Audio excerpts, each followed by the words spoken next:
Bismillahirrahmanirrahim. Assalamu alaikum student. Today I am going to discuss the next branch is nuclear chemistry, environmental chemistry, analytical chemistry. First I want to tell you about nuclear chemistry. The name indicates that nuclear process, the chemistry in which nuclear processes are involved are studies. It deals with the study of radioactivity, nuclear process and properties.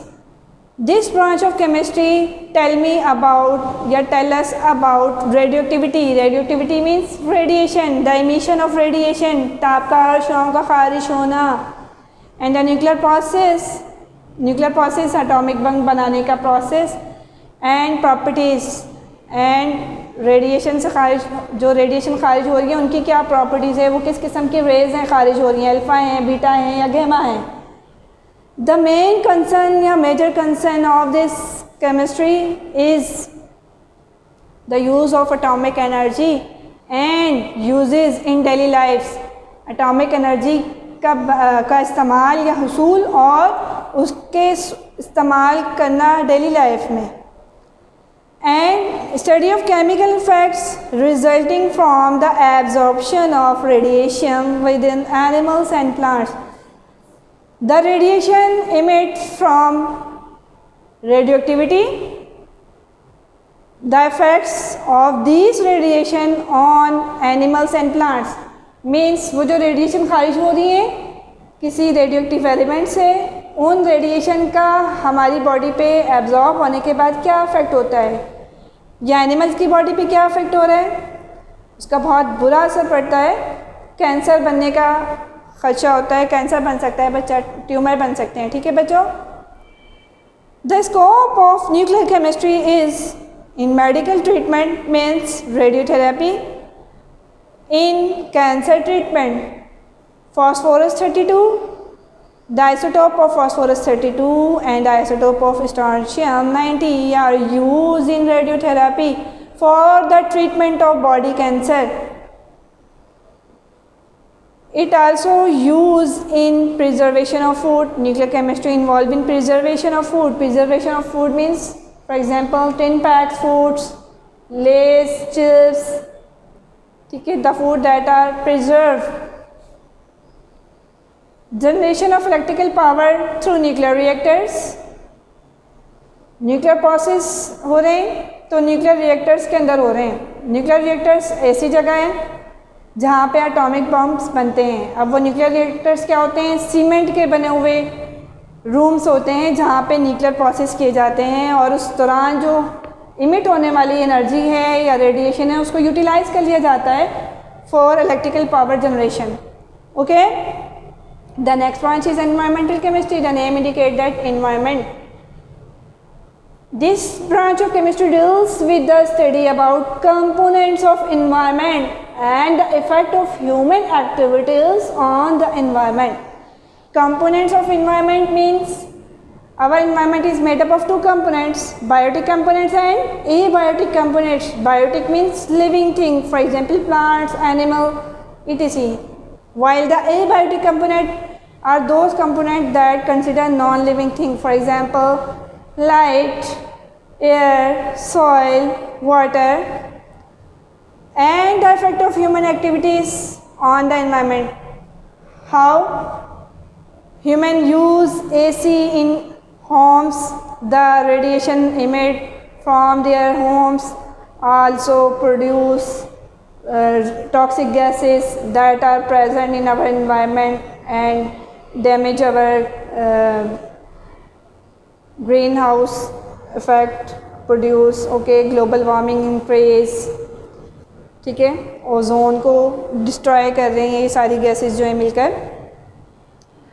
What is the relationship with other branches of environmental chemistry. Environmental chemistry दूसरी branches के साथ भी relationship रखती है. For example environment में, क्योंकि हम environment को स्टडी करें, किसका इन्वायरमेंट, हमारे इर्द गिर्द का इन्वायरमेंट जो हमारी अर्थ का इन्वायरमेंट है. जियोलॉजी आ जाती है इसमें. जियो मीन्स अर्थ की स्टडी, इकोलॉजी माहौल की study, soil, water. Okay, what is the scope of environmental chemistry. The scope of environmental chemistry are used in improve our environment improve and protect our environment against pollution, कि कैसे हम pollution से बच सकते हैं. Okay, the last branch of chemistry is analytical chemistry in your book. It deals with separation and analysis of sample to identify its component. The branch of chemistry that tell us about the separation and analysis of sample to identify its components. किसी sample को, किसी लिए गए sample को, जैसे for example आप practical के लिए कोई सैंपल लेते हो, आपसे कहा जाता है आपने मुख्तलिफ वाटर के रिजर्वायर के सैंपल्स को कलेक्ट करना है और उसके ऊपर स्टडी करनी है. आप क्या करते हो, आप जाते हो, आप रिवर का पानी लेते हो, ठीक है, आप पॉन्ड का पानी लेते हो, आप लेक का लेते हो, आप स्ट्रीम का लेते हो, आप ओशन का लेते हो, आप डिफरेंट रिजर्वायर्स जो है नेचुरल रिजर्वायर्स, वहाँ से आप पानी के सैंपल को कलेक्ट कर लेते हो. ठीक है, आपने सेपरेट किया, कलेक्ट किया, ठीक है, और फिर उसको एनालिसिस किया उस सैंपल का. क्यों? ताकि आपको पता चले जो डिफरेंट रिजर्वायर से लिया गया पानी है उसके कंपोनेंट्स क्या हैं. जो मेन कंपोनेंट होंगे, सारी सी बात है, वाटर जो है वो हाइड्रोजन ऑक्सीजन से बना है, लेकिन उसके अंदर और भी बहुत सारी दूसरी चीज़ें होंगी. जैसे आप मुख्तलिफ एरिया से लिए गए पानी का जब कलेक्ट करोगे तो उसमें डिफरेंट कंपोनेंट्स मौजूद होंगे, एडिशनल चीज़ें मौजूद होंगी. उसमें पोल्यूशन हो सकती है, उसमें बैक्टीरिया हो सकते हैं, उसमें वायरसेस हो सकते हैं, उसमें प्रोटिस्ट हो सकते हैं, उसमें इन्वर्टिब्रेट्स हो सकते हैं, छोटे छोटे इंसेक्ट्स हो सकते हैं. तो आइडेंटिफाई करना है उसके कंपोनेंट्स को. अब आइडेंटिफाई करने के लिए हम एनालिसिस करते हैं. We do analysis in two manners, qualitative analysis and quantitative analysis. In qualitative analysis, properties of sample are discussed, while in quantitative analysis, amount of component या amount of sample are discussed. For example, in properties, in qualitative analysis, we discuss about the color, smell, taste of water sample that are taken from different reservoirs. It provides, in qualitative analysis, the qualitative analysis provide composition of substances. For example, water. In water sample, the water is made up of 2 atoms of hydrogen and 1 atom of oxygen, and also many other things are present in water that are taken from different reservoirs. In quantitative analysis, we measure the weight, mass, and other things of sample. It provides amount of each component present in the sample. For example, in water the ratio of hydrogen and oxygen is 1:8. So we discussed that in analytical chemistry we do the separation analysis of sample to identify its component. The scope of analytical chemistry, the major scopes are, it used in food sciences. Food sciences में कैसे आप food quality को check करते हो, उसकी quantity को check करते हो. क्वालिटी मीन्स कि वो फ्रेश है या स्टेल हुई हुई है, ठीक है.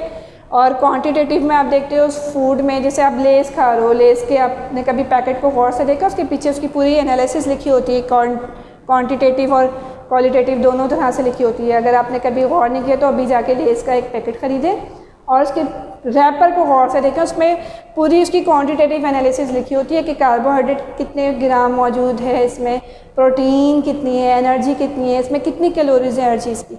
तो वो उसकी क्वांटिटेटिव एनालिसिस होगी. ओके बच्चों, फूड साइंसेज में. वाटर एनालिसिस में हेल्प कर रहे हैं एनालिटिकल केमिस्ट्री. इन्वायरमेंटल एनालिसिस में हेल्प कर रही है, क्लिनिकल एनालिसिस में हेल्प कर रही है. Clinical analysis indirectly in field of medicine. Clinical analysis में आप कोई पेशेंट है, वो जाता है हॉस्पिटल, डॉक्टर से कहता है मुझे ये प्रॉब्लम है, स्टमक का प्रॉब्लम है, डॉक्टर उसको कुछ टेस्ट लिख देता है, तो वो जाके लेबॉर्ट्री में जाके अपने टेस्ट करवाता है डिफरेंट, ठीक है. तो वो क्लिनिकल एनालिसिस में आ जाते हैं बच्चों. Hope so you understand my lecture. इंशाल्लाह मैं नेक्स्ट लेक्चर के साथ हाजिर होंगी. अल्लाह हाफिज़.